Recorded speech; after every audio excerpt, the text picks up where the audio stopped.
The important two questions for any candidate are how many votes do you need to win and how much money do you need to win.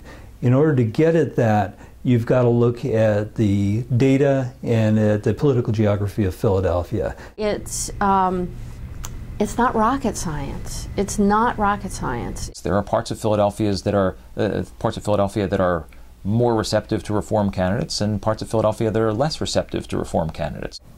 We looked at the election results of Stephanie Singer's run for city commissioner, John Kromer's run for city sheriff, and Brett Mandel's run for city controller, and we used their election results to examine how future and suggest how future candidates can structure their campaigns in order to win.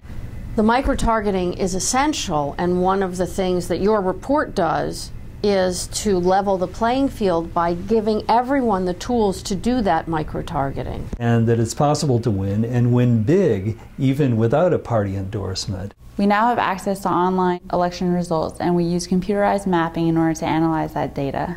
And by parsing out that information, we were able to more closely look at the areas where there's gentrification and change happening, where reform candidates can really focus their attention. Truth be told, there are a lot more folks, if the reformers turned out, to overwhelm the machine vote.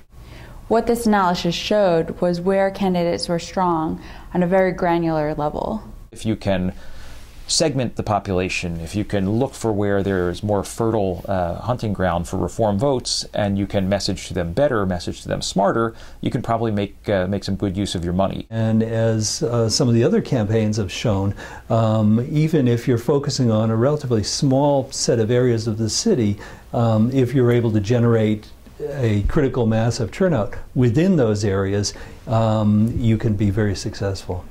And I used to say this, you know, $500 sends 1,000 postcards with a message we know will work to people we know will vote.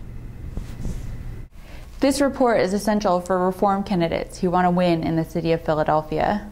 You hear about consultants doing market research and all this analysis, which clearly costs a lot of money.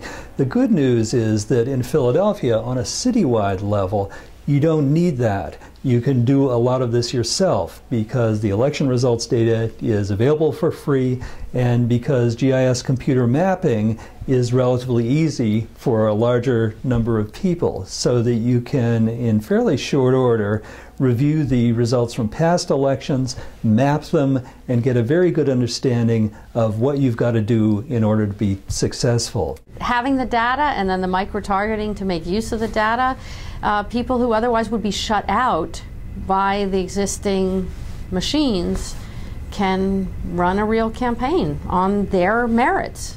And that's what the data here tells us, how you can win based on a neighborhood scale analysis that builds on the successes of other reform candidates, and that enables you as a candidate to build a campaign that draws on that success and broadens it to give you a victory.